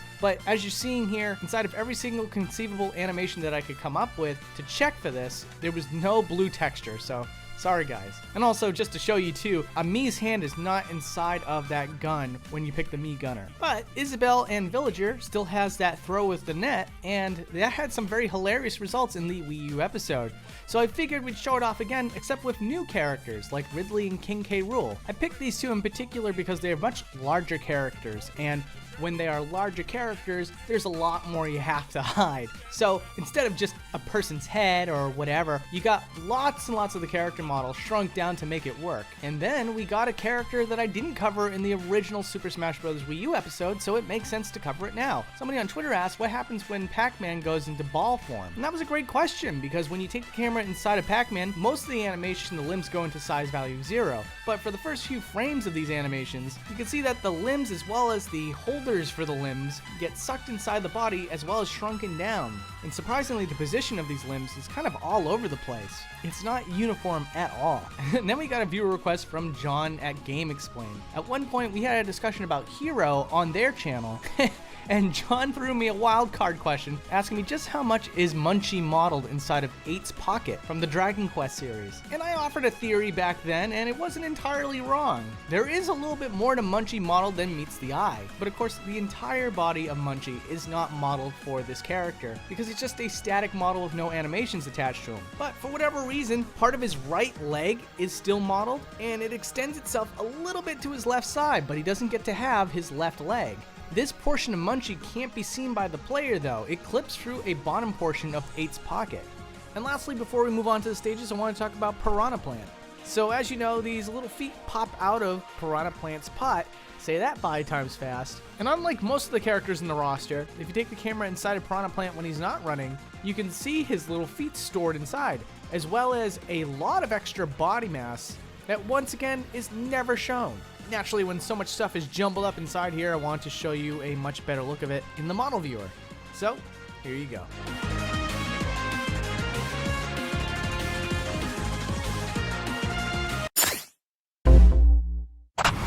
Alright, now we're going to be talking about stages. The first stage we're going to talk about is the Persona stage. And there's 2 things that are worth talking about. One is that there's this backdrop here, and you'll see that nothing back here is a 3D object. If you look at it from another angle, you can see that all these things are just 2D cardboards. Even the train itself, which looks all animated and nice looking, that's also a 2D cardboard. But in the foreground, there are trains that are going off across the stage. And when you look at the trains coming in and out, it'll look like that it's just kind of coming out of a portal when you're playing in game. But in reality, they're spawning way before that, and it's masked by a tube of the same color. Taking the camera at this angle shows that when it's cast against something that's not a bright blue, it's much easier to see the outline of these tubes that these trains travel through. Seeing as the stage uses very little gradients, this was a neat little trick to try to hide the train. And I guess from one JRPG to another, we can start talking about Dragon Quest. Now, when you start the stage, there's a specially made environment just for the start. It's a much higher detail than anything else you're going to see here. Once it leaves this spot, though, that's when you start to see all the entire overworld map. And that overworld map is all low poly, all very low level of detail. If I was to take the camera just a little bit close up to anything, it's not gonna look pretty. But it's still very impressive how much of this is all rendered at once, despite the fact that there isn't a lot of detail to any of these environments. It's the quality over quantity effect. And the quantity is so massive here that I can't even move the camera far enough back to show you all of it. And I think you're really going to appreciate just how massive this is when we switch over to the Breath of the Wild stage. You'd think maybe it's the same deal. It's not. So with the Breath of the Wild stage, we have the Great Plateau, of course, and that environment doesn't stretch out very far at all. Although it's funny because a lot of this environment that you're seeing here is very difficult to see when you're playing in game.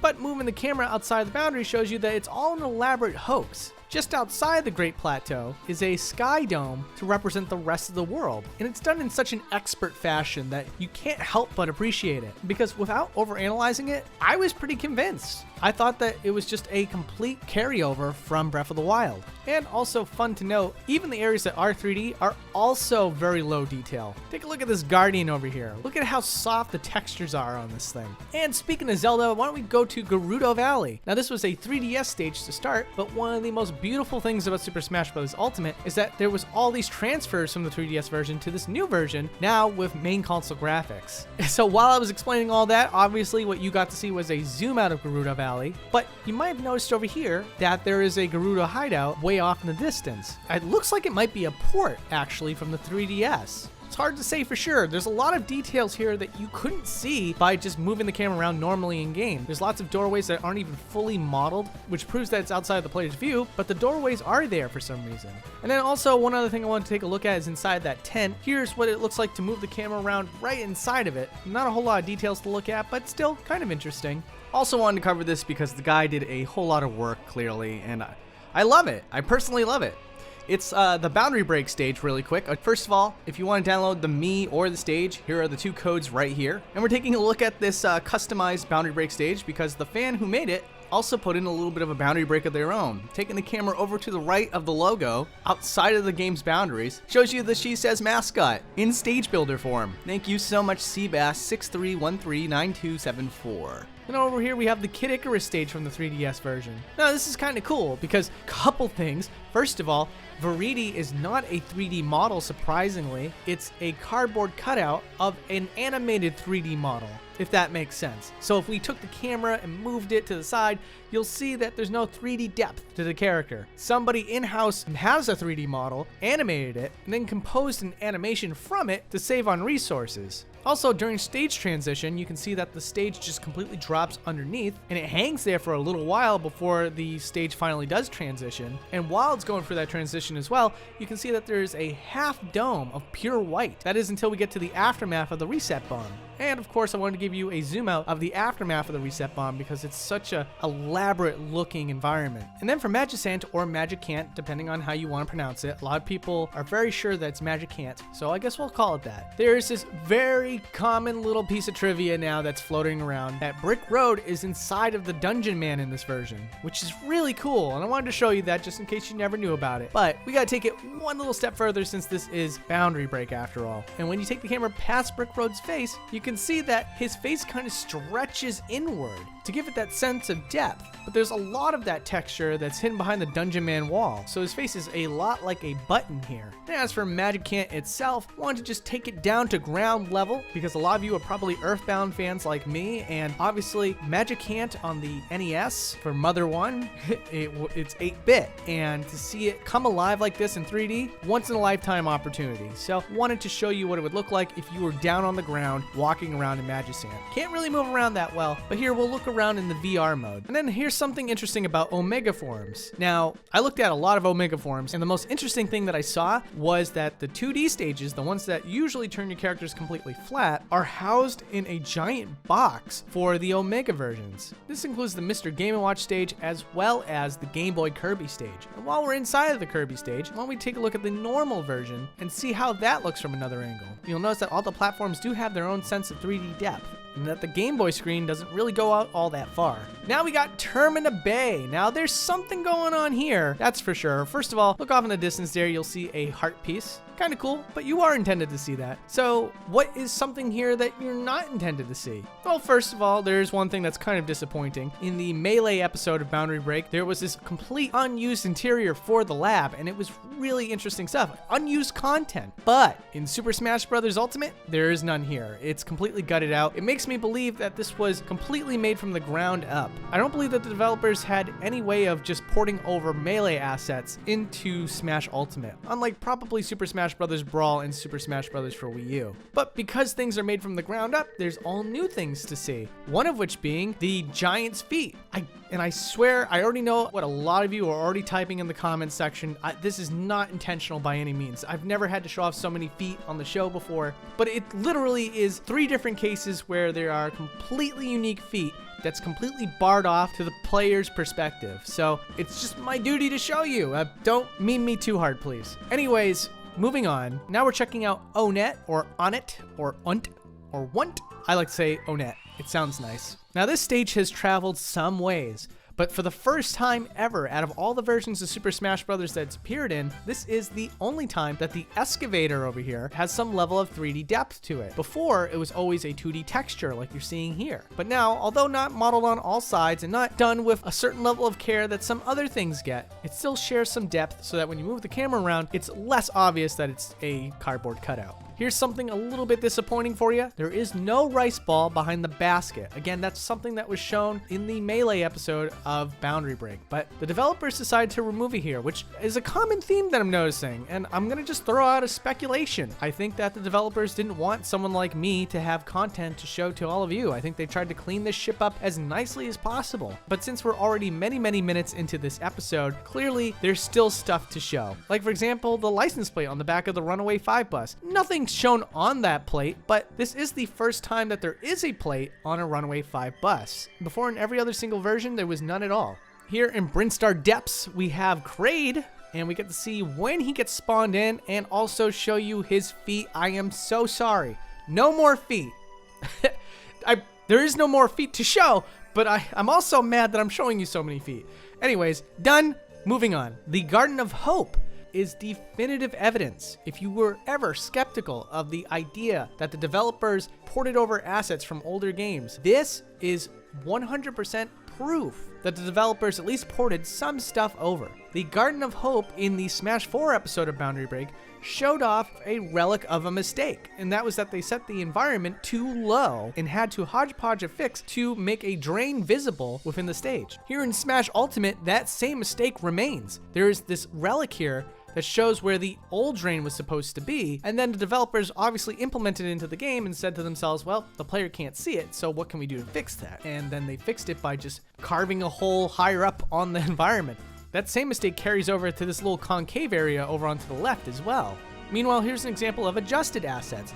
Once again, the developers being a little bit concerned about the fact that players might recognize that these soldiers over here would be 2D, they decided to change it because they had more resources to work with. And so now all the soldiers are 3D models in the background here. The only issue is that with the Super Smash Bros. Brawl episode of Boundary Break, you could see by moving the camera all the way back there that the person sitting in the throne was the Black Knight himself. This time, however, the Black Knight is gone, replaced now with a 3D model, but that 3D model is just a generic red knight. I have to wonder if it was an intentional move to get rid of the Black Knight, or if the developers didn't even realize that it was the Black Knight sitting there in the first place. And now we're checking out Venom. This is a melee stage coming back now for the first time in a long time. And inside of the Great Fox is this black cube. Now, at first I speculated that this cube was mapped to the Great Fox, which it may still be, but it certainly has at least an extra function to it, if anything. And that extra function, or only function, is to control the R-Wing's movements. Because when the R-Wing does a barrel roll in the stage, you'll see here that the cube moves itself. The cube also does a barrel roll. Peppy would be so proud. Now, this last one was a very popular viewer request for some reason, and as always, you can follow me on Twitter so that you can give me some suggestions yourself. I try to cover everything that would be remotely interesting, so give it a shot. Something you recommend might end up in the episode. But the request this time around was just to take another look at the Bridge of Eldon. I don't know why, but here's something really interesting about it. Again, I thought it would be a one-for-one carryover, but it's not quite. If you look at the Hyrule Castle, you can see that it's a lot more cleaned up, because in the Brawl episode, all of the pillars and spires came to a cone at the bottom. Cone that the player would never be able to see, but the technique there is that if you caught the camera at a certain angle, chances are this game would be able to pick up on that mistake because it overcompensated with the cone. Now I guess they're just a lot more confident this time, so they don't have cones. It's really cool.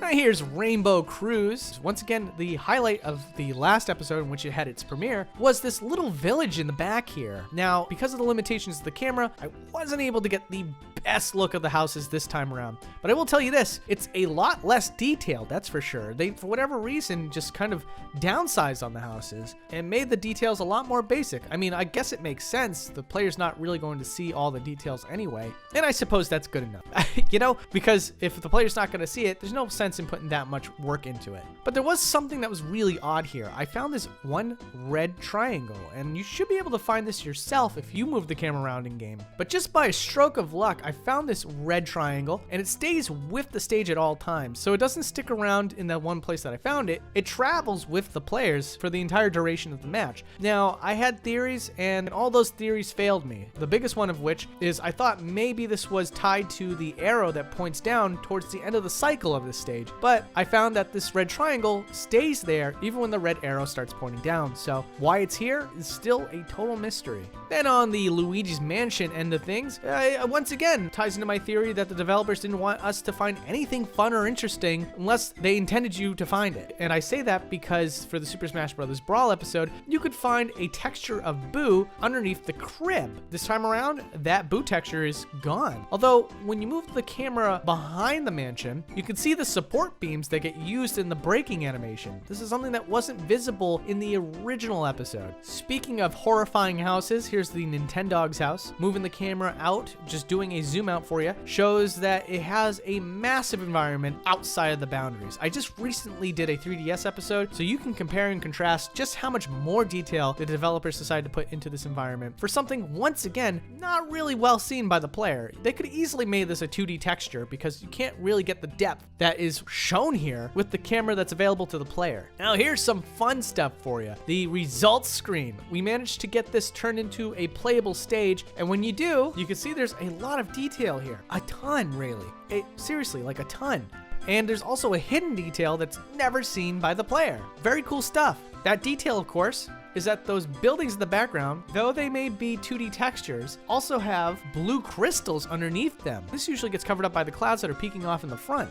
But taking the camera out now can show you all the details that were hidden from you this entire time. And then we got the home run contest. Well, I gotta say, this is a total mess, and I do apologize for this. I didn't make the game, but here's what happens, right? There's a blue sky dome for where you start. And I think when you hit the sandbag, that blue sky dome is programmed to disappear. And unfortunately, with the tools and resources that I have here, we have the blue sky dome included with the texture to represent space. Everything here is enormous, and one of the things that I was really surprised about was that the stone pathway that the sandbag travels with extends way further than I ever imagined that it would. In past games, it would load in chunks, and those chunks would be rather small. Here, it's almost all loaded at once. Very interesting.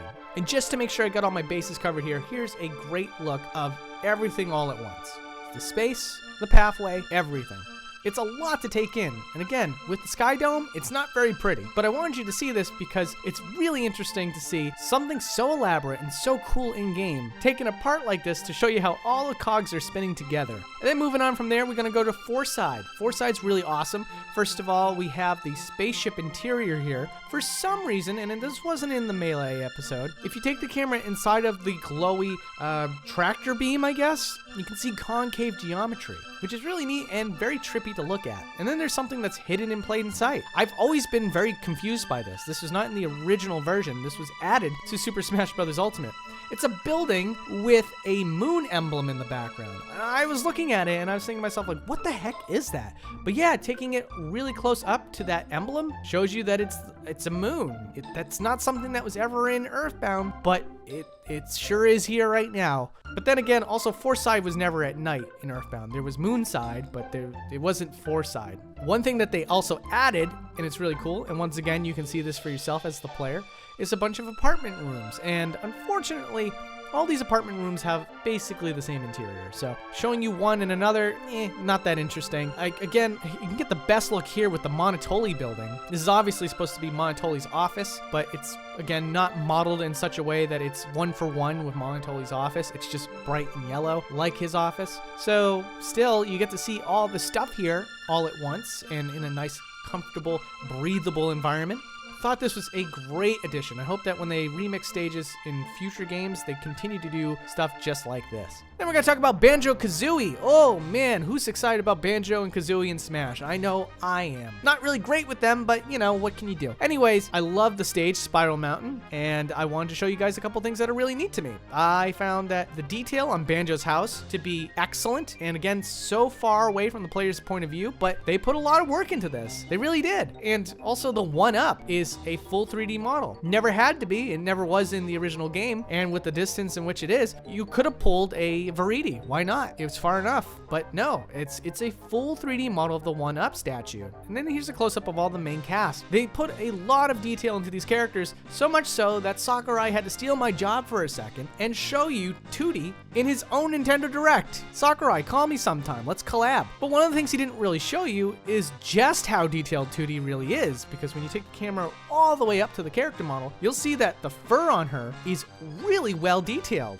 And the same can be said for Mumbo Jumbo. And the same can be said for Bottles. Bottles, by the way, has always had tiny eyes on the character model, and then it's a texture of large eyes on the glasses themselves. Here in Super Smash Bros. Ultimate, however, they did not go that route. There are no tiny eyes in Bottles' face. In fact, there's just eye sockets. And then I also wanted to show you a beautiful close-up of Grunt Tilda. This is almost one for one with how the model looked on the box for Banjo-Kazooie, and it just makes my heart swoon. I just hope that someday we can get a remastered version of Banjo-Kazooie, because I think it would do really well, and it would certainly make me one happy man. And that concludes it, my friends. I'm gonna take a tour of the battlefield and Final Destination while I talk it out with you. And you know what? If I feel unsatisfied with how much detail I showed you in both those stages after I did my whole spiel, I'm just gonna keep the footage running until you see everything there is to see.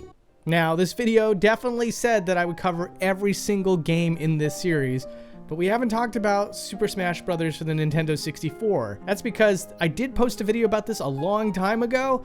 It got no views, it had no commentary either. I just wanted to show off the room in Super Smash Bros. For Nintendo 64. And so, as a man of my word for this video title, here it is, the opening cutscene room for Super Smash Bros. For Nintendo 64.